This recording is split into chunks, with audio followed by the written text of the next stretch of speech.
progres pedían cadena perpetua, horno crematorio. Pues ojalá pidieran todos, Felipe, y no solo los progres, porque es que a la gente hay que respetarla. Y un hombre no puede simplemente besar a la fuerza a una mujer porque sí y decir que el que protesta es progre. No, eso significaría un retroceso de la civilización de la humanidad muy grande. Lo que pasa, Felipe, es que nos tocó la transición, porque hubo una época en que lo que usted llama un besito robado no era grave. Ahora un besito robado es grave y no es de progres, es de justicia.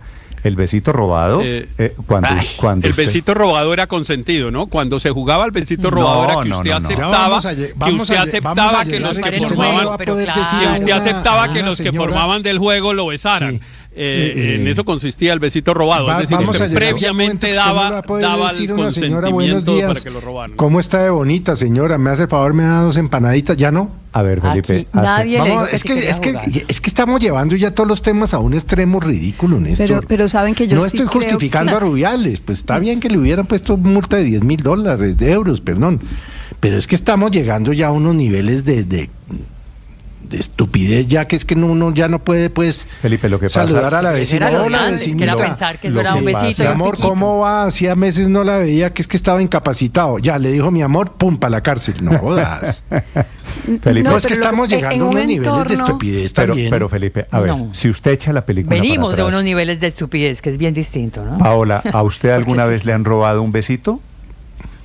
Pues ¿alguno de sus jefes? Ya como que hacerme mover. No.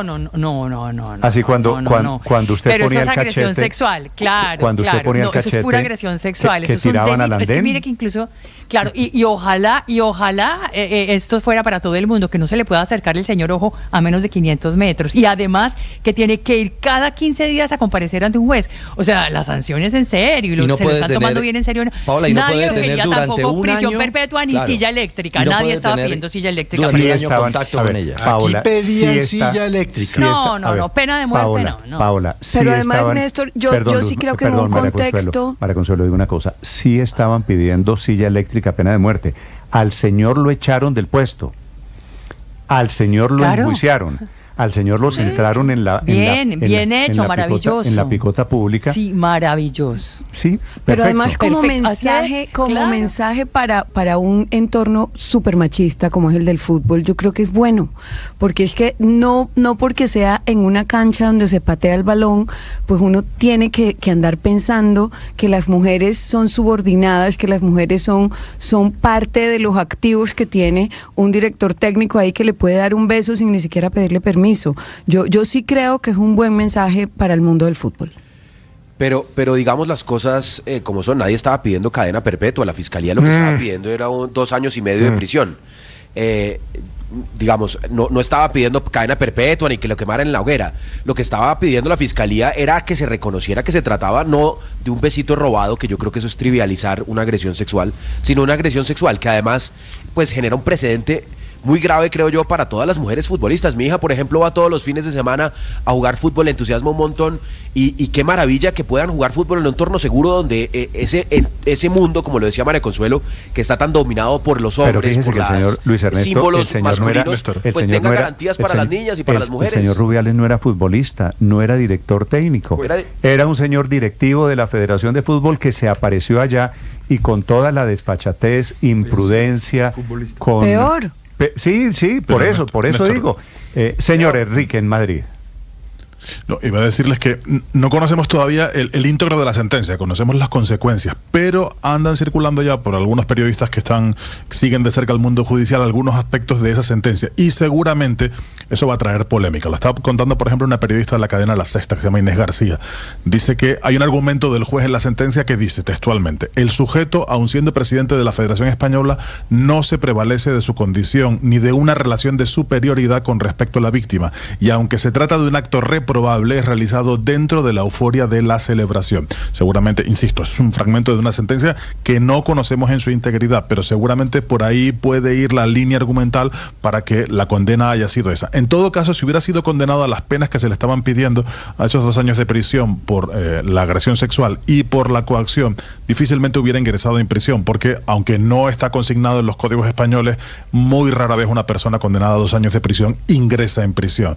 En todo caso, la sentencia sí sienta una suerte de precedente, no lo hace de facto, pero sí sienta una especie de precedente y considera que ese tipo de acciones ya no son admisibles. No son admisibles no solo por los usos sociales, sino que están consideradas y de facto es un delito de agresión sexual. Nos podrá parecer mucho o poco, pero en la práctica, Luis Rubiales es hoy un agresor sexual convicto y eso, al fin y al cabo, debería ser lo que importa. Así sean 20 euros diarios, de acuerdo. Ahora, Enrique, esto es un mensaje. Claro, es un agresor sexual, es un delincuente condenado. Ahora, con una interpretación de los hechos, Néstor, condescendiente, ¿no? Me disculpa un segundo, don Héctor. Gracias.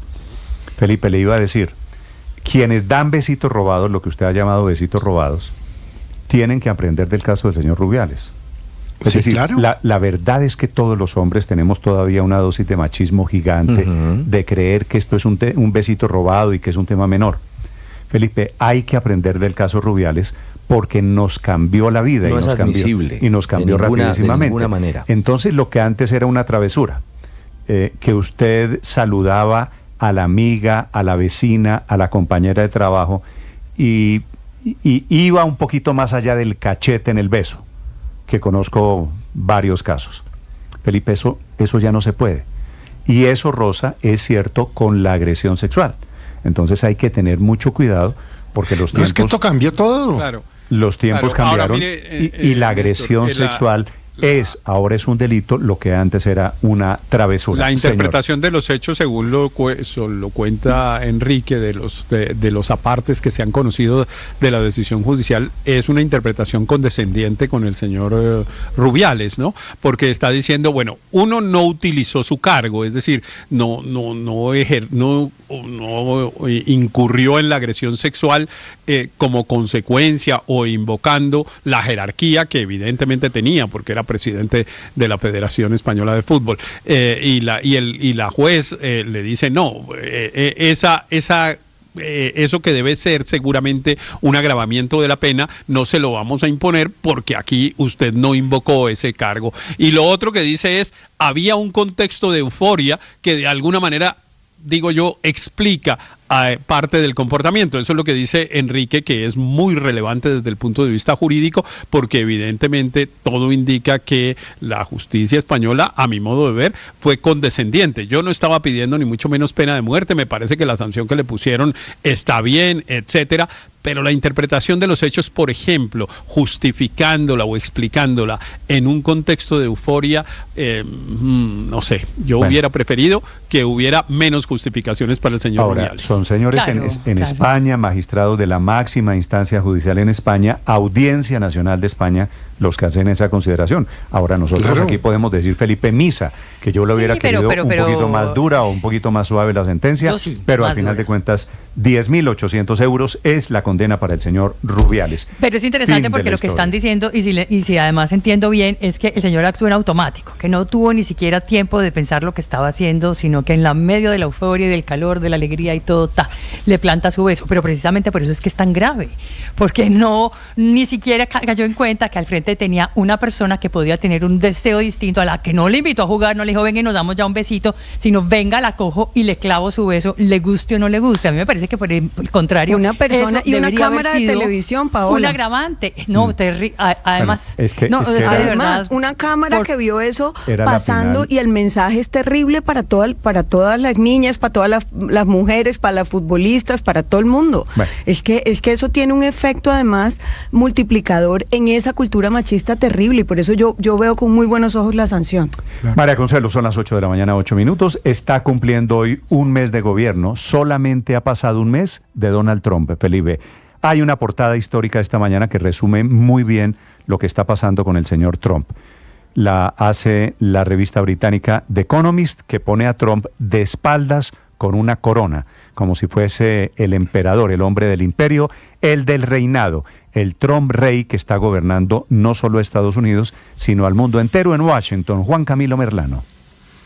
Aspirante a rey, Néstor, ese es el titular que le da la revista The Economist a esta portada del presidente Donald Trump. Se le ve de espalda con una corona, pero también coincide con lo que fueron las últimas horas una serie de memes o de imágenes alteradas. Allí nuestros usuarios en YouTube pueden ver la portada de la revista británica The Economist.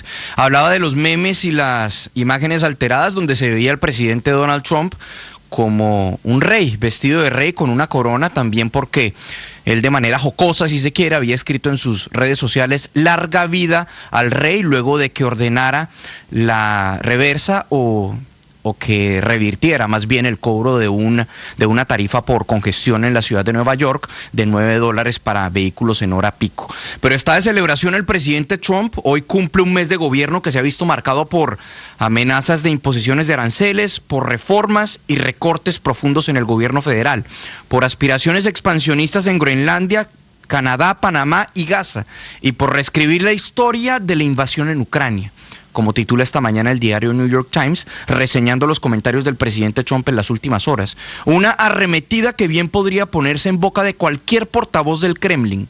Tanto así que el mismo Dmitry Peskov ha dicho esta mañana que el gobierno ruso está absolutamente de acuerdo con el presidente Trump. Sí, el presidente de Estados Unidos ya le ha dejado claro a Ucrania y al mundo que el gobierno Trump no respeta al presidente Zelensky, que es un dictador, que tiene la popularidad por el suelo y que para lo único que ha servido es para quitarle miles de millones de dólares a Estados Unidos. A dictator without elections. Zelensky better move fast or he's not going to have a country left. Got to move fast because that war is going in the wrong direction. In the meantime, we're successfully negotiating an end to the... Dictador sin elecciones. Zelensky mejor que se mueva rápido porque si no se va a quedar sin país. Se tiene que mover rápido porque esa guerra va en la dirección errada. Entre tanto, estamos negociando exitosamente un fin a la guerra en Ucrania. Solo Trump es capaz de hacerlo, decía el presidente Trump, refiriéndose al presidente Trump. Durante unas declaraciones en una instalación de un fondo de inversión financiado por Arabia Saudita, la segunda vez que enviaba estos comentarios en contra del presidente Zelensky, previamente ya había escrito un trino durísimo en contra del ucraniano, a quien, dicho sea de paso, Trump ya ve como el perdedor en la guerra. Eso lo dejó ver horas después a bordo del Air Force One, ya venía de regreso desde Miami aquí a Washington y habló algunos minutos con la prensa y se volvió a referir a la guerra en Ucrania. I think the Russians want to see the war end, and I really do. But I think they have the cards a little bit because, you know, they've taken a lot of territory, so they have the cards. Le preguntaban primero a Trump si creía que Rusia estaba negociando de buena fe. Él decía, sí, yo creo que Rusia está negociando de buena fe. Ellos quieren acabar la guerra, pero creo que tienen un poco las cartas o la ventaja porque han conquistado mucho territorio, así que tienen el poder, le decía el presidente Trump a la prensa, prácticamente redoblando su apuesta en favor de Rusia y de Putin, a quien no ha llamado dictador. Para destacar, esta mañana en algunos minutos se espera una reunión en Kiev entre el enviado especial del presidente Trump para Ucrania, Keith Kellogg, junto al presidente ucraniano Volodymyr Zelensky, quien, recordemos, esto ha sido un intercambio de declaraciones y señalamientos. Primero porque el presidente Trump había sugerido que Ucrania había iniciado la invasión a Ucrania, y luego porque el presidente Zelensky dijo que Trump está rodeado de un ambiente de desinformación ruso y que no tiene claro cuáles son las causas de la guerra o cómo se ha venido desarrollando la guerra. Esos últimos comentarios de Zelensky fueron los que desataron esta respuesta de Trump, quien también, hay que destacar, ha dicho que está muy molesto porque envió a su secretario del Tesoro, Scott Bessent, hasta Ucrania, que tuvo que hacer un viaje en tren muy peligroso, que llegó con un documento para que fuera firmado con Ucrania comprometiéndose a intercambiar minerales raros y tierras raras a cambio de recursos estadounidenses, pero que el papel no lo firmaron y lo dejaron en blanco. Dice Trump que el gobierno de Zelensky incumplió el acuerdo. Néstor. Gracias, Juan Camilo. Esta actitud de Trump contra Zelensky, apoyando a Putin, diciendo que Zelensky es un dictador, es el gran cambio político del presidente Trump. Estados Unidos, que había apoyado incesantemente, inmensamente a Ucrania, que le había dado billones de dólares, que había ayudado a responder al país invasor, hoy cambió el presidente Trump. Y este es el motivo de la disputa que hay esta mañana con presidentes de Europa, que por supuesto están saliendo todos a apoyar a Zelensky. Dice Trump, Felipe, que Zelensky es un dictador porque no convocó elecciones. Ahora, como si no hubiese una invasión en un país invadido, en un país abatido por la guerra, pues unas elecciones son imposibles. Zelensky es un tipo, por otro lado, todavía con una imagen muy, muy popular, a diferencia de lo que dice el presidente Trump. Desde Londres, Silvia Carrasco. Sí, Néstor, el primer dato es respecto de la popularidad del presidente ucraniano Volodymyr Zelensky, esto según la última encuesta publicada ayer, 19 de febrero, por el Instituto Internacional de Sociología de Kiev. Dice que el presidente todavía cuenta con un apoyo del 57% de los ucranianos, pero más aún, el 62% de los ucranianos están de acuerdo con que se siga adelante con la guerra. Es uno de los datos que entrega esta encuesta, que dice que solamente el 37% de los consultados dicen que no confían en el presidente Volodymyr Zelensky, y esto cae además respecto de la última encuesta que se había llevado a cabo en el mes de diciembre. Lo que ha pasado con los mandatarios europeos, Néstor, hay que decirlo, los mandatarios europeos están en shock. Desde la conferencia de Múnich, que terminó el fin de semana pasado, hasta ahora la verdad es que no saben muy bien cómo reaccionar frente a esta vuelta del tablero que ha dado Donald Trump, porque además son gobiernos que no están firmes en su posición. Los dos grandes países de la Unión Europea está por un lado el canciller Olaf Scholz en Alemania, que tiene elecciones este fin de semana, que más que seguro va a perder, y por otro lado está Emmanuel Macron en Francia, que está teniendo que cambiar cada 6 meses el gobierno porque no tiene el apoyo suficiente para tener un gobierno estable. Pero bueno, de todas maneras, ellos salieron a las redes sociales a defender al presidente Volodymyr Zelensky. El alemán Olaf Scholz dice que Ucrania lleva casi 3 años defendiéndose de la despiadada guerra de agresión de Rusia, y es sencillamente erróneo y peligroso negar la legitimidad democrática del presidente Zelensky. También desde la Unión Europea se le recordó al presidente Donald Trump que la constitución ucraniana prohíbe las elecciones mientras existe ley marcial. La ley marcial fue dictada producto de la invasión rusa, por lo tanto, esa elección que se debió haber llevado el 20 de mayo de 2024 no se llevó a cabo porque la constitución ucraniana lo prohíbe. También el presidente Emmanuel Macron apoyó al presidente Volodymyr Zelensky, y quienes están tratando ahora de encontrar la veta para poder conversar con Donald Trump son el británico Keir Starmer, el primer ministro, que tiene una cita con Donald Trump esta semana en Washington, y quien le va a acompañar va a ser el presidente francés Emmanuel Macron. Si van a conseguir algo, se ve difícil, pero recién se empieza a mover Europa, porque la verdad es que se ha quedado en un pie muy, muy debilitado. Néstor, hay que entender, desde la Segunda Guerra Mundial en adelante han confiado la seguridad de Europa frente primero a la Unión Soviética y ahora frente a Rusia gracias al apoyo norteamericano. Es la primera vez en estos 80 años que tienen que repensar cómo se aseguran las fronteras y cómo pueden mantener a salvo a la población que vive dentro de las fronteras europeas, Néstor. Estás escuchando Blue Radio.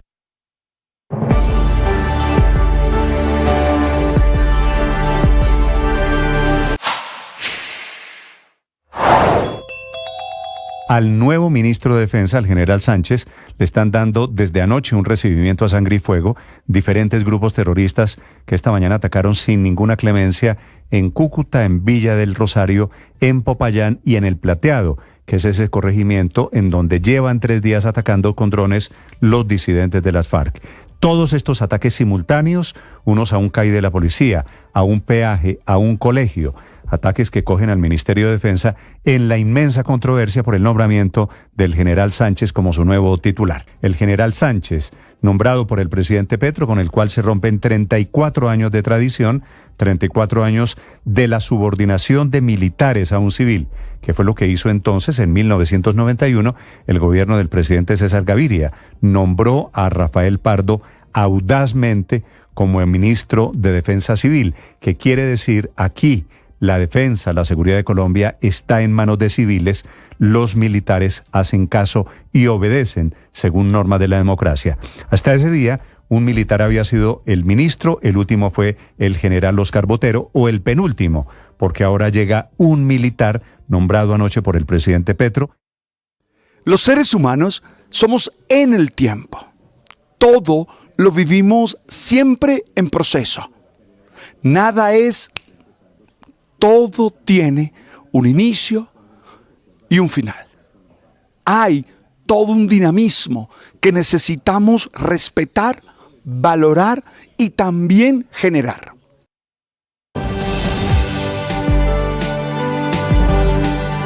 Atención, acaba de llegar al Ministerio de Defensa el nuevo ministro de Defensa, se llama el general Pedro Sánchez. Va de uniforme, Felipe, pero también está en el carro un maletín.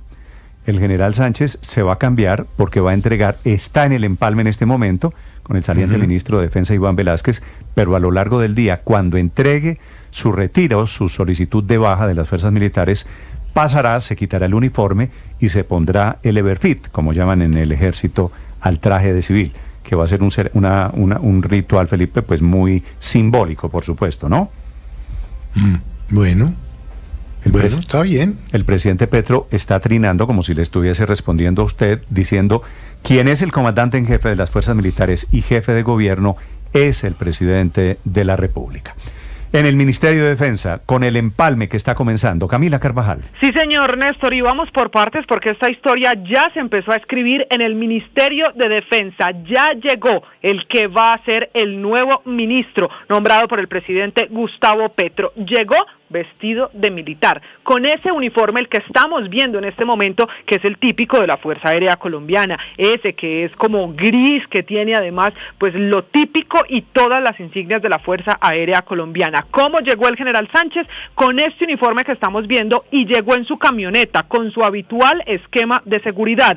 Comenzó ya una reunión a puerta cerrada, precisamente con el ministro, el saliente Iván Velásquez, el que ayer entregó el balance de sus meses de gestión en el ministerio. Es una reunión a puerta cerrada, pero le anticipo de una vez que a las 9:15 de la mañana ya están citando a hacer una calle de honor para despedir a Velásquez. Es decir, terminada esta reunión en una hora con el nuevo ministro de Defensa, el designado, el anunciado por el presidente Petro, quienes trabajaron en el Ministerio de Defensa con Iván Velásquez harán la calle de honor para despedirlo. Incluso, Néstor, me confirman que también está invitado a esa calle de honor todo el cuerpo de generales, toda la cúpula militar.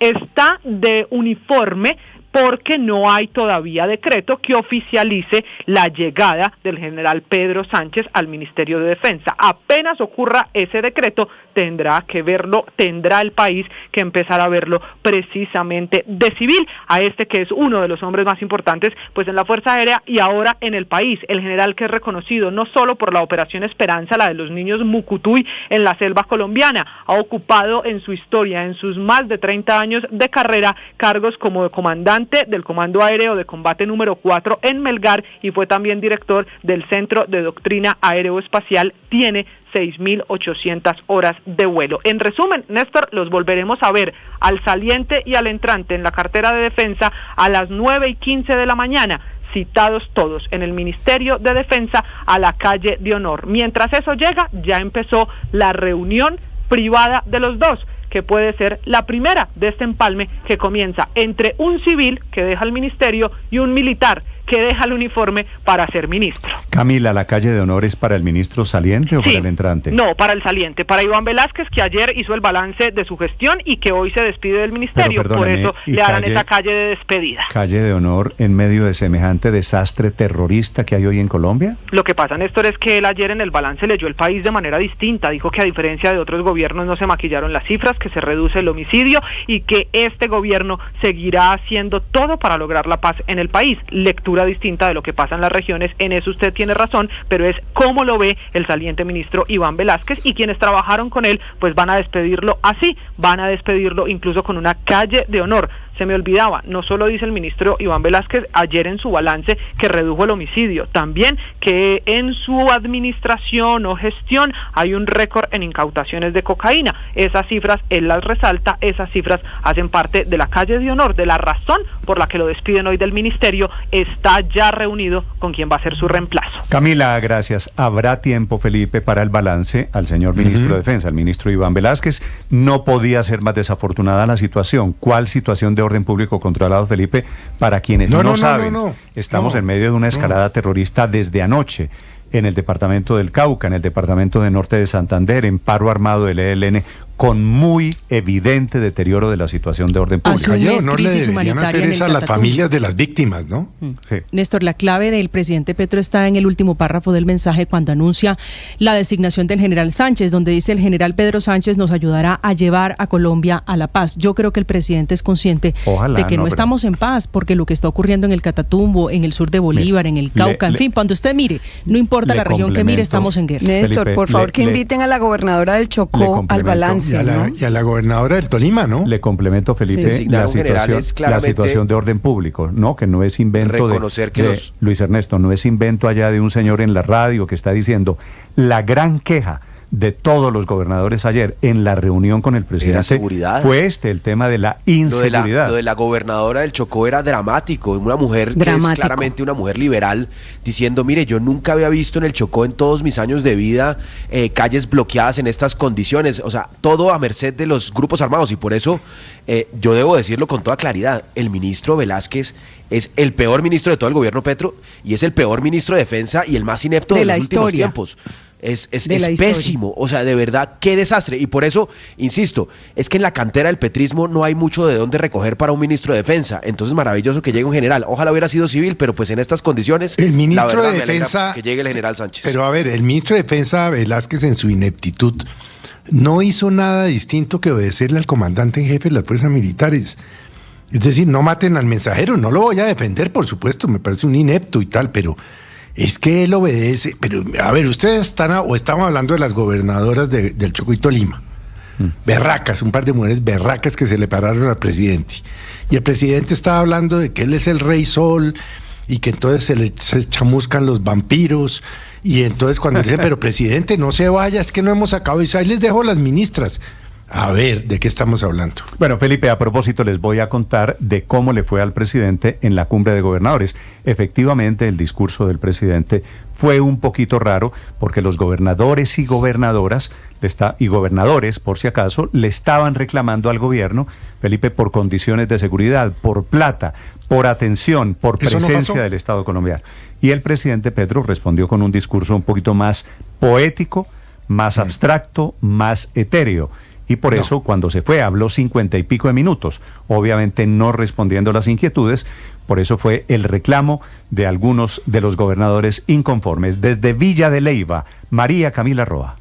Néstor, buenos días. El mal clima y las quejas en las reuniones no se limitan a los consejos de ministros del presidente Petro. Ayer el escenario fue la primera cumbre de gobernadores en Boyacá, que tuvo como protagonistas a los mandatarios de las regiones azotadas por la violencia de esos grupos que hacen parte de la paz total. Después de 3 horas y media de retraso, el presidente Petro llegó al evento en Villa de Leyva, acompañado de su jefe de gabinete, Armando Benedetti, y de algunos ministros. La primera en tomar la vocería fue la gobernadora del Chocó, Nubia Carolina Córdoba, que hoy tiene totalmente confinados a miles de habitantes por el paro armado del ELN. Así le expresó al presidente las afugias de su gente. Yo jamás había visto las vías de mi territorio, las carreteras de mi territorio hoy selladas con banderas y con pipetas, con cilindros bomba, porque yo nunca había visto el territorio completo sellado en una crisis humanitaria como la que tengo hoy. Y porque he insistido en que es injusto que estos dos grupos se disputan el territorio a expensas de la ciudadanía, a expensas del dolor y el sufrimiento del territorio. Lo mismo hizo el gobernador de Norte de Santander, William Villamizar, mencionando que ya son 55.000 los desplazados por el conflicto en el Catatumbo. Le planteó una reflexión al presidente. Señor presidente, nos preguntábamos todos, ¿ha funcionado la política de paz total? ¿Llegaremos a un tema de paz parcial o definitivamente no se va a poder lograr? La gobernadora del Valle, Dilian Francisca Toro, se sumó a los reparos cuestionando la declaratoria de conmoción interior para el Catatumbo. Ese es uno de los temores que tenemos, de que algunas regiones se conviertan en ese Catatumbo y se sigan haciendo conmociones interiores en cada uno de los departamentos, cuando eso no es lo que soluciona el problema. El presidente Petro, luego de un extenso discurso en el que propuso a los gobernadores construir un acuerdo en torno a la niñez y la sustitución de la hoja de coca por cultivos lícitos, se despidió. Bueno, gracias a todas y todos por haberme escuchado largamente. Pero la gobernadora del Tolima, Adriana Magali Matiz, se levantó y le pidió que se quedara. ¿Qué será la niñez? ¿Para cuándo los virus del PAE del año 2024? Nos dicen que posiblemente el lunes y los giros del 2024. Le dijo la gobernadora al presidente que había una larga lista de asuntos pendientes como los altos costos de producción de los agricultores en región, los giros del PAE, los recursos de la salud y los proyectos viales en pausa. Pero necesito unas respuestas claras, precisas y concisas en torno a esos temas, y yo creo que todos los gobernadores también las están esperando. Discúlpeme, presidente Amaya, por haber interrumpido. El presidente le dio una respuesta, pero luego delegó a las ministras de Transporte y Agricultura para el diálogo y se fue. Dejo aquí porque son las ministras las que van a quedar aquí hablando con ustedes. Néstor, un común denominador entre los gobernadores, todos manifestaron su preocupación porque el gobierno no ha girado los recursos del PAE para la alimentación de los niños y al final la tardanza del presidente sí modificó la agenda. De más de 4 foros apenas se hizo uno y los presidentes del Congreso y el registrador Hernán Penagos, que estaban citados para esos foros, se fueron sin participar por el retraso del mandatario. María Camila Roa, Blue Radio. Estás escuchando Blue Radio. La nueva camioneta Hyundai Kona rompe las reglas.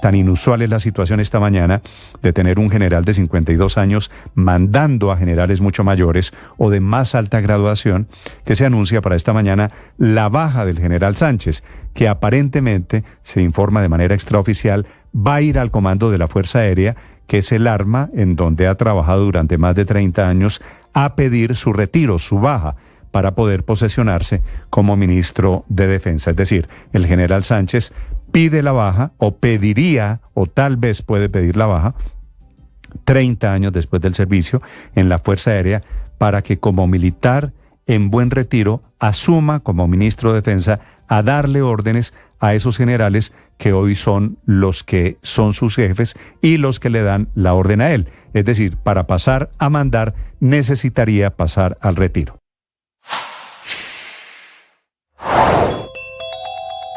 Política a varias bandas, en los que se está jugando en estos momentos en el gobierno Petro y el Congreso de la República.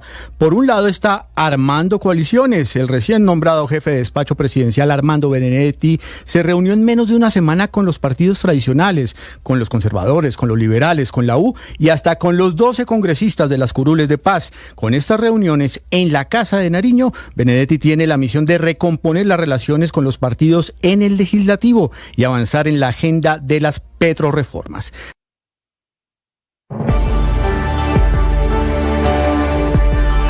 8 de la mañana, 31 minutos. Los mercados están conociendo las actas de la última reunión de la Reserva Federal, que dejó congeladas sus tasas de interés hace unos días. Y este documento, por lo que dice, muestra que este Banco Central, el más relevante en el mundo, no tiene afán para retomar las reducciones en los intereses. Así que una próxima disminución en tasas de interés podría tardarse más de lo esperado. El tema de los aranceles de Trump y su efecto sobre la inflación se atravesó en el camino. Tema relevante para los mercados, para el dólar, inclusive para el Banco de la República de Colombia.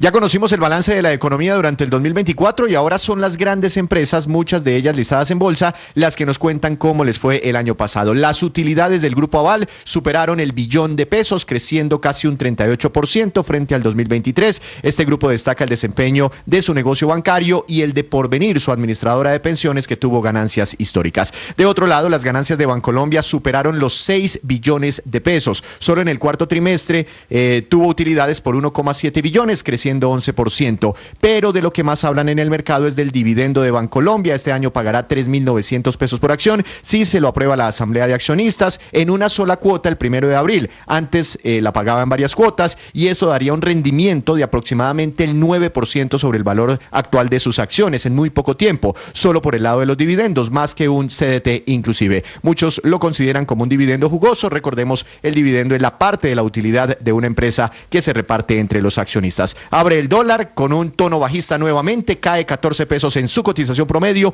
4.085 pesos es el precio marcado a esta hora. Desde agosto del año pasado no registrábamos precios así, es decir, estamos viendo al dólar en este momento más barato de este año. Baja el dólar también frente a las principales monedas del mundo. Vemos la relación dólar-euro subiendo 20 pesos, 4.281 pesos por euro, y el petróleo de referencia Brent está subiendo 0,37%, superando los $76 por barril. Así amanecen los mercados en Colombia y en el mundo.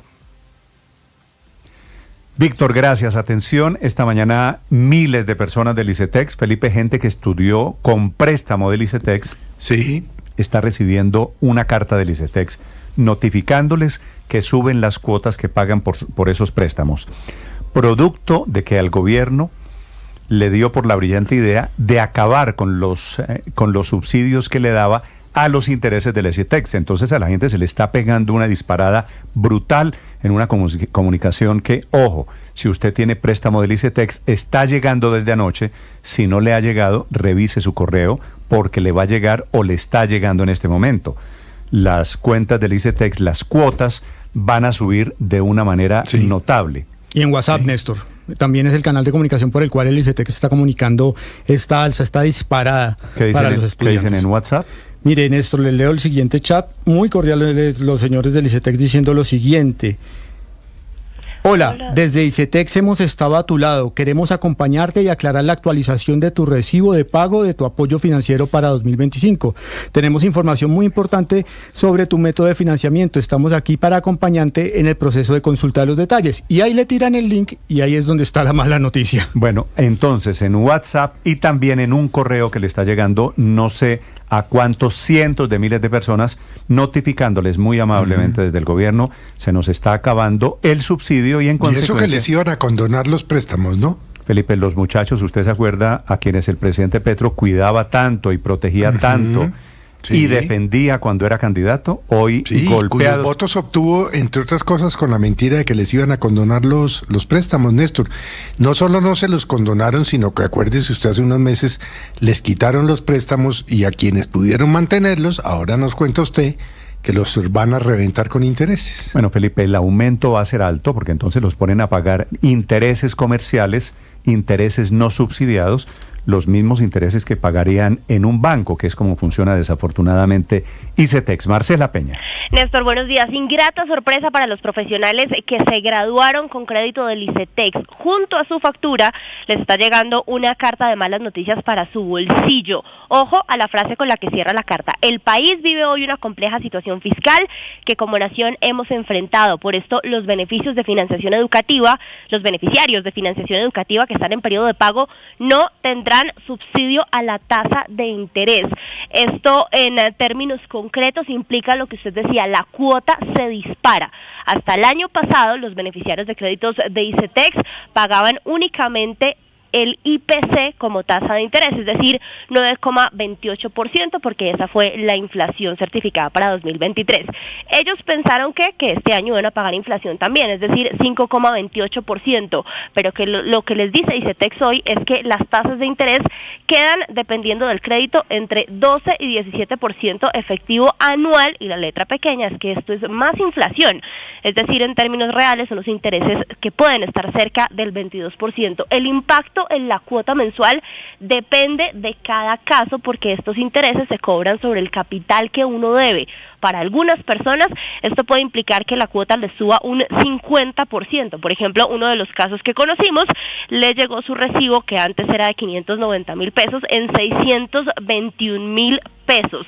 ICETEX hasta ahora no ha compartido información oficial y no la tiene tampoco de cuántos son los afectados, pero esto va dirigido a quienes están en periodo de pago, es decir, a quienes ya son egresados y no están estudiando, pero pilas ahí que si la situación de plata es compleja, podría llegar a afectar también a quienes están en periodo de estudios y a quienes pagan una parte de su crédito mientras están estudiando. Desde el año pasado les hemos estado contando cómo el gobierno nacional pues ha tenido problemas para entregar recursos al ICETEX y la convocatoria de nuevos créditos para este año, por ejemplo, salió pero con retraso. En la práctica, Marcela, ¿de cuánto a cuánto le sube la tasa de interés a un muchacho préstamo ICETEX? La tasa de interés pasa de 9,28, que era lo que pagaban el año pasado, a en algunos casos 22%, eso depende de las condiciones de cada crédito. Si usted tiene la duda, lo que tiene que hacer es revisar el contrato le dice la tasa original sin apoyo del gobierno. Esa es la que le van a cobrar. Entre más plata deba usted, es decir, entre más cerca esté de haber salido de la universidad, pues probablemente mayor va a ser el impacto en lo que tiene que pagar usted mes a mes a ICETEX.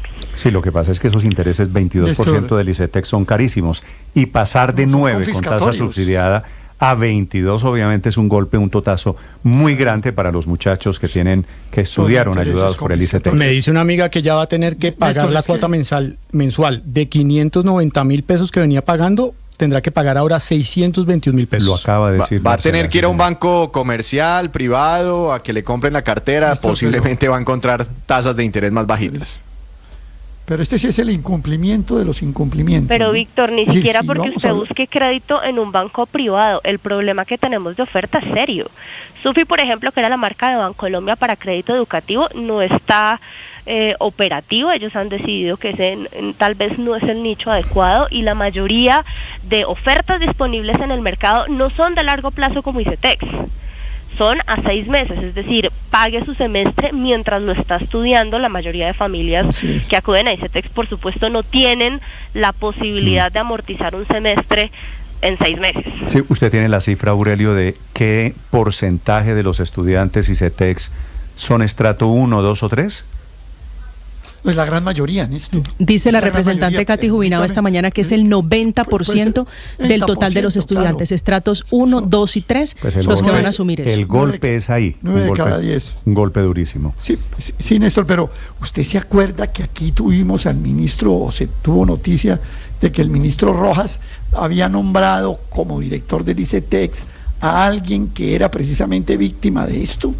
Pues bien, resultó peor que los que no eran víctimas. Usted recuerda que aquí se nombró a uno de los activistas contra el ICETEX, y aquí el ministro Rojas. No, pues el ministro... No, A ver, Aurelio, para decirlo claramente, el ministro le ha echado el cuento, Felipe, al país de que producto de las deudas del ICETEX hay muertos, ¿no? De que la gente ante la deuda del ICETEX se suicida. Esta es la tesis del ministro Daniel Rojas. ¿Usted cree que entonces ahora qué?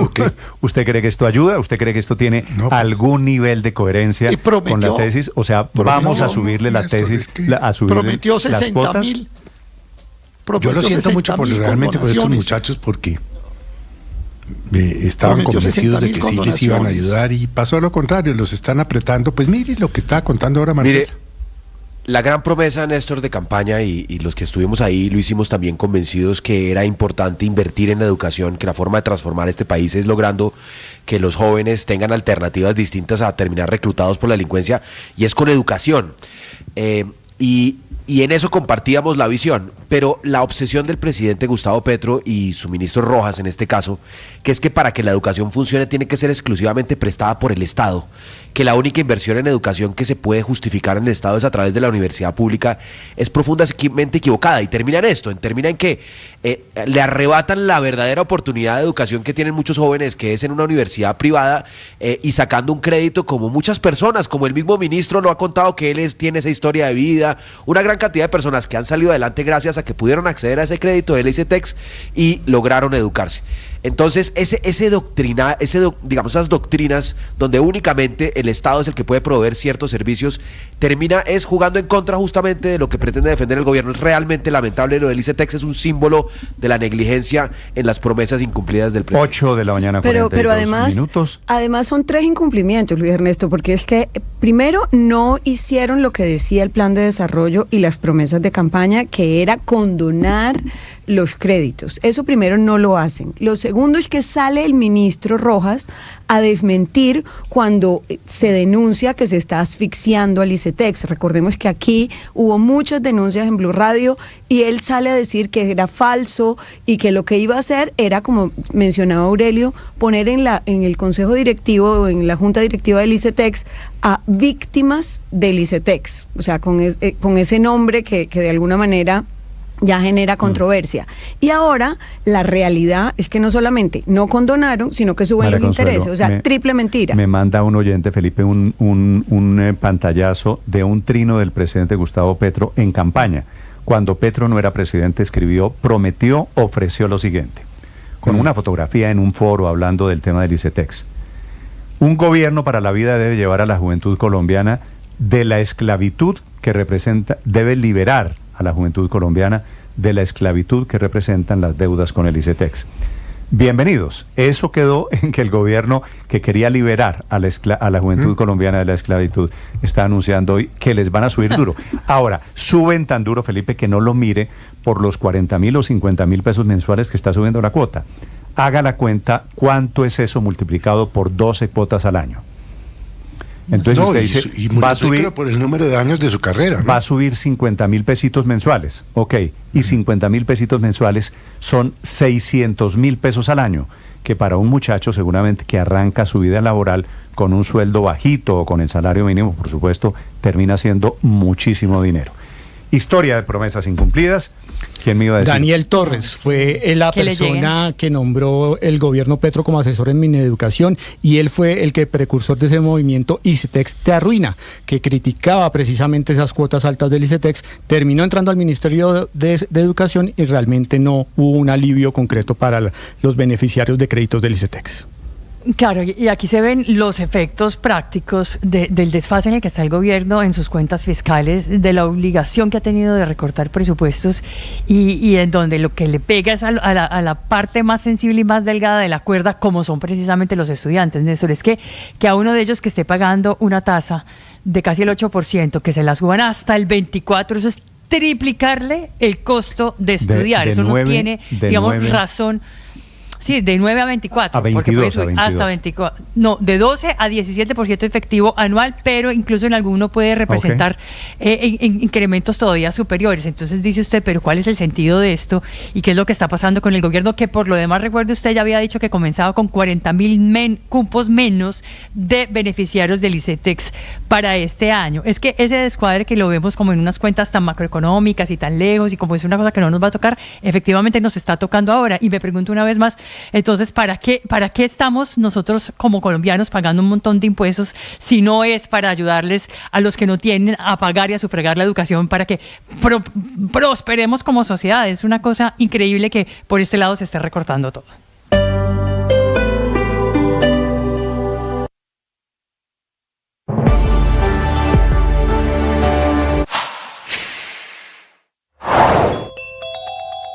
Y el ministro de Salud, Guillermo Alfonso Jaramillo, va a cumplir a medias o por partes las órdenes de la Corte Constitucional, una para el pago de presupuestos máximos y la otra para la unificación y recalcular la unidad de pago por capitación, que es la famosa UPC en la práctica, lo que le giran a las EPS por cada uno de los afiliados. Y digo por partes porque lo primero es que anuncia la cartera de salud junto a la de Hacienda que sí, que el gobierno va a pagar por cuotas la plata de presupuestos máximos, que son unos 440,000 millones de pesos, y que es plata para atender enfermedades raras o de alto costo que se cubren en el sistema de salud, pero que no se pagan con la famosa UPC. El problema es ese, el fallo, el que regula la UPC de 2024 y de 2025. En las últimas horas, el Ministerio de Salud de esa cartera radicó una solicitud de nulidad para el auto 007 de 2025, con el que hace apenas unas semanas la Corte ordenó instalar mesas de trabajo para recalcular la famosa UPC. La petición para que se anule ese fallo se fundamenta, según el documento del Ministerio, en que la Corte incurrió en irregularidades procesales que vulneraron los derechos fundamentales del Ministerio.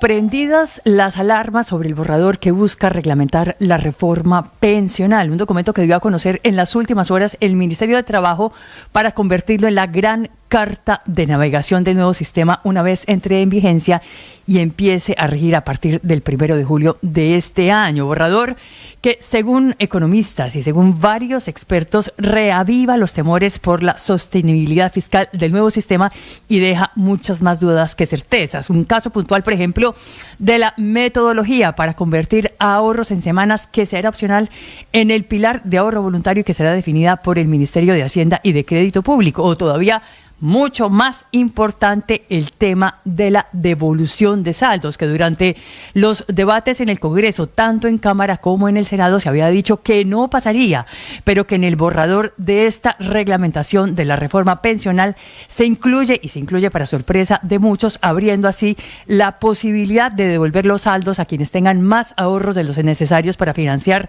un beneficio de más del 80% del salario mínimo, estando ellos en el pilar contributivo. Estás escuchando Blue Radio y BlueRadio.com. Está comenzando en este momento el operativo de ingreso para la gente que va al concierto de Shakira esta noche en Barranquilla. Padre Linero, ¿usted finalmente consiguió boletas? No, nada que ver. Nada, yo... No quiero poner el dedo en la llaga. No, hombre, no hagas eso. Mira que me están escuchando y me pueden... Es que yo era el encargado en casa y no cumplí mi deber. Le quería contar que están revendiendo boletas esta mañana un poquito más baratas. Si usted cogió la plata de su señora y se la embolsilló como yo sospecho, puede todavía conseguir boletas. No me metas en ese lío. Bueno, voy a intentarlo. Vanessa me ha estado ahí ayudando en la jugada. Me dijo Alci, lo peor es que yo le di la plata para que comprara las boletas. ¿Qué tal esto? Se quedó. ¿Hay boletas en reventa esta mañana en este momento, Vanessa, para el concierto de Shakira? Hay boletas todavía disponibles a través de la plataforma iTicket, para que no diga que lo estoy mandando con los revendedores. Están a 300,000 pesos en estos momentos las de Sur Alta, que son las más económicas. Hay pocas, pero todavía hay disponibles. Recordemos que fueron abiertas unas boletas adicionales, tanto para el de hoy como para el de mañana. Entonces, si quiere más, como dicen por ahí, que le piquen caña, padre, hay chance, venga. Venga. Se va de Santa Marta para Barranquilla. Y gaste algo. Oiga, pero la pinta de Vanessa hoy sí me tiene, como dirían las abuelitas, epaté. Ay, bueno, ¿qué te digo, Felipe? Hoy estamos de libanesas, Felipe, ¿no? La pinta de Vanessa está bien, lo que pasa es que merece una explicación. No, porque es un poquito, si uno sí, no que sabe nos cuente un poco cómo fue el setting y la cosa, ¿no? Porque estoy epaté, mija. Cada vez que dicen outfit un costeño, muere una mata de plátano.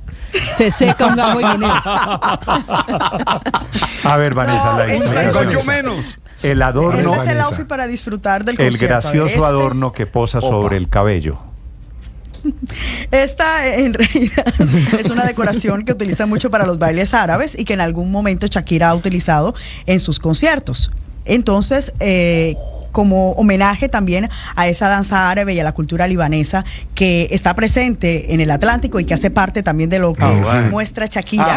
Entonces, yo pensé que era un cinturón que se lo había puesto ahí en la cabeza. Sí, no, Felipe, el cinturón lo tengo puesto, el caderín. Pero Vanessa, con respeto, cariño, porque como ya no me puede decir nada distinto, yo no le puedo decir ni siquiera a mi hijita. ¿En la cintura también tiene? Sí, también. A ver, Vanessa. Pero a ver... No, pero no se van a burlar, ¿no? Pues no, estamos en medio de la fiebre de Shakira. Es un homenaje a modo Shakira. Divina. Te defendemos. Shaki. Bravo. Lo de la cintura está bien. Lo que pasa Cuidado es que con esas monedas que el padre está ahí. Felipe. Con el moño de la cabeza, lo que pasa es que está engallada, Felipe. Ella llegó en modo Shakira. No, pero chévere, y la camiseta. Ella llegó en personaje. Va a haber muchos fans de Shakira, hombres y mujeres hoy, que llegan engallados. Esa es la gracia de los conciertos, algo de liberación. Vamos al Estadio Metropolitano porque se acaban de abrir los filtros para que la gente comience su ingreso al estadio. El concierto es tarde esta noche. Ingel de la Rosa. Buenos días, Néstor, lo mejor, Shaki Díaz, le deseo a usted y a todos nuestros oyentes. Sí, señor, ya se abrió el primer filtro, esto se está calentando y no solo por el solazo que hace hasta ahora, ni los 30 grados de sensación térmica que ya tenemos, siendo apenas las 8:52 de la mañana, sino por este primer ingreso que se les está permitiendo a los fans. Aquí hay gente que está haciendo fila hace más de 28 horas. Amanecieron aquí a las afueras del Estadio Metropolitano, a las 4 de la mañana se concretaron los ingresos y la gente se reacomodó como pudo con carpas, esteras, cartones y demás, pero pasadas las 7 de la mañana se autorizó este primer ingreso al primer filtro y esto ha caído no tan bien entre todos, porque pues fíjese usted que tenemos sorpresa porque quienes están quedando afuera porque no tienen todavía la boleta. Solo puede ingresar el que tiene boleta, pero hay unos que vinieron a cuidar el puesto y otros están trabajando. Hablamos con los fans que están en aprietos a esta hora. ¿Cuál es su nombre? Bienvenida a Blue Radio. Gracias, buenos días, mi nombre es Erleni Orozco. ¿Está usted ahora preocupada? Pues sí, preocupada porque tengo muchos familiares que los estoy esperando porque muchos están trabajando, otros vienen en viaje y no era lo que estábamos esperando, porque supuestamente el ingreso aquí al concierto, o sea, iban a abrir las puertas del Metropolitano a las 4 de la tarde, y resulta que la sorpresa que nos llevamos esta mañana fue que abrieron a las 6:30 de la mañana, ya comenzaron a abrir para el primer filtro. Entonces, ¿a qué hora llegó? ¿Desde cuándo está usted acá? Bueno, yo estoy desde ayer a las 9 de la mañana, pero claro, estábamos por turno y entonces en la noche me quedé hasta esta mañana, hasta esta hora que estoy aquí. ¿Cuál es mi molestia? De que pedí hablar con el coordinador para que entendiera que éramos un grupo de personas que estábamos aquí, muchos vienen de lejos, muchos no son de esta ciudad, vienen de Santa Marta, vienen de muchas partes, así como estoy yo apoyando a mi familia y que también quiero ingresar porque también voy para el concierto, no me he podido bañar, no he podido desayunar y esperando todavía a mi familia. Porque tiene que tener todo el mundo su boleta para entrar. Y usted entonces en estos momentos, si llega su familia, ¿qué va a decidir? ¿Va a ir a bañarse o Shakira? No, yo me voy a bañar y apoyar a Shakira porque nada, Shakira no tiene la culpa de lo que está pasando. Entonces, completo apoyo a mi Shakira y a gozarme el concierto. Sí, señor, esa es la actitud, es la situación que tienen muchos están acá afuera, mejor dicho, esperando ese primer filtro, Néstor, entre el primer y el segundo filtro, lo que hay son apenas como 10 metros, ¿sabe? Pero el detalle está en que es allá donde se van asegurando los puestos para estar, por lo menos lo que es VIP preferencial, lo más cerca al escenario, porque ellos van de pie y no están numerados como en otras graderías, por ejemplo. Esa es la situación básicamente. Para terminar, también le quiero comentar que al Estadio Metropolitano ya ingresaron los últimos camiones con los elementos que hacían parte del show que brindará Shakira esta noche en Barranquilla, y todo está quedando a punto para el regreso de la estrella del pop a casa. Ingel, la señora que está desde ayer, eso es hasta mañana cuando termine el concierto, derecho, ¿no? Prácticamente, Néstor, porque es que fíjese usted que los horarios también se han corrido, es decir, el ingreso era a las 4 de la tarde, luego se avisó que era a las 6 de la tarde, pero la gente esperaba que a las 4 se abriera el primer filtro. No, habían dicho que era a las 6 de la tarde y el concierto, realmente la hora del concierto estaba para las 8 y ayer notificaron que sería a las 10 de la noche el inicio de este espectáculo que demora más de 2 horas, así que ya de acá uno sale el jueves, el viernes, mejor dicho, hoy es jueves, sí señor. Estás escuchando Blue Radio. Buen día.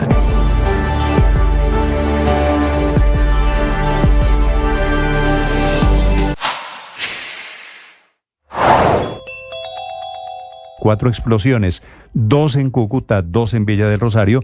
El que acaba de suceder es en la vía Los Patios. Esto sucedió en el barrio San Rafael. Esa es una ruta muy importante que lleva desde el centro de la ciudad de Cúcuta, muy puntualmente hacia el municipio de Los Patios, y posteriormente tiene una especie de tramo especial que va hacia Villa del Rosario. El atentado aparentemente es con explosivos, un uniformado lesionado, tal como lo explica el secretario de Seguridad del departamento. En este momento está acordonado todo el sitio, está restringido el acceso en esta principal ruta de acceso. Y mire, y le voy a contar algo muy especial. También está la vía que conduce desde la ciudad de Cúcuta hacia el batallón, hacia la Brigada 30 del Ejército Nacional, para que mencionemos cuál es la movilidad que realiza a esta hora. Y pues hay 4 instituciones educativas cerca del lugar de donde ocurrieron estos hechos. Las autoridades, como lo seguimos insistiendo, están en máxima alerta en esa zona de frontera debido pues a esta situación. Se han extremado todas las medidas de seguridad. Hay uniformados en todos los puntos de la zona céntrica, aquí en los otros municipios que hacen parte del área metropolitana de Cúcuta, y el helicóptero Arpía sigue pues haciendo sus rondas en la ciudad, acompañando a la policía y al ejército, que también... El gremio de los productores de gas Naturgas está haciendo público esta mañana un informe con 16 irregularidades que sucedieron durante la inspección de la semana pasada hecha por la Superintendencia de Industria y Comercio, que defendió aquí en Mañanas Blue la doctora Cielo Rusinque, la directora de la Superintendencia, la Superintendente de Industria y Comercio, diciendo que tenía las facultades, que podía hacerlo. Se llevaron la información, irregularidades que nos cuenta Miguel Garzón.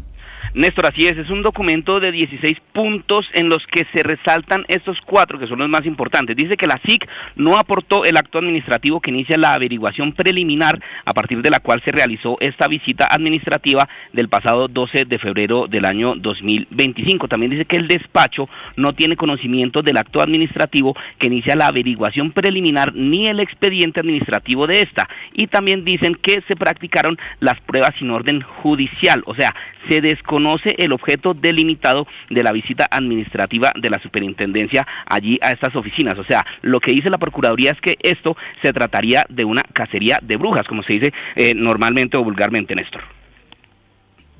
Felipe, gracias. Sobre este tema, la doctora Luz Estela Murgas es la presidenta de Naturgas. Doctora Murgas, bienvenida, muy buenos días. Néstor, muy buenos días, un saludo especial para usted, para la mesa y por supuesto para todos los oyentes. ¿Qué pasó en la inspección? Lo están revelando una semana después, doctora Murgas, ¿por qué? La visita de inspección comenzó el miércoles alrededor de las 9:30 de la mañana y terminó el sábado a las 2:30 de la mañana, Néstor. Durante la visita de inspección, por supuesto se adelantaron algunas diligencias, bien sea de testimonios, interrogatorios o declaraciones, bajo la gravedad de juramento, y adicional a eso, también la extracción de información, por supuesto, de los computadores y de mi celular en particular. Entonces, durante esos 3 días, hasta el sábado en la madrugada... El celular, perdóneme, doctora Murgas, ¿el celular del que estamos hablando es su celular? ¿Ya se lo devolvieron? Sí, estuvo en custodia desde el miércoles hasta el sábado a las 2:30 de la mañana, Néstor. ¿Y qué pasó, ¿y qué pasó en esos 2 días largos? Durante esa visita, por supuesto, también, en atención a lo que acaba de señalar Felipe, se dio una visita de vigilancia preventiva por parte de la Procuraduría. Durante esos 3 días, Néstor, lo cierto es que los funcionarios de la Superintendencia de Industria y Comercio fueron 5 funcionarios que vinieron presenciales y uno que estuvo conectado todo el tiempo de manera remota, con una autorización para hacer la visita, cuyo objeto era o recopilar información sobre el mercado del gas, un objeto demasiado genérico, a lo cual, por supuesto, en mi diligencia y en mi testimonio fuimos claros en señalar que necesitábamos conocer los hechos objeto de investigación para yo poder ejercer mi derecho de defensa. Ustedes porque un esa objeto tan amplio esa no lo explicación permite. yo se la pedí a la doctora Rusín, que es la superintendencia, en la entrevista que le hice la semana pasada. ¿Ustedes formal, legalmente, no recibieron esa explicación durante la inspección? No, dejamos constancia absolutamente, tanto en mi diligencia como en la de los otros miembros del equipo que también estuvieron sujetos a la misma, y en el acta, y porque es importante saberlo, Néstor, porque si bien esto es una indagación preliminar, lo cierto es que puede eventualmente terminar en un proceso con una imputación. De ahí que es importante que conozcamos la hipótesis del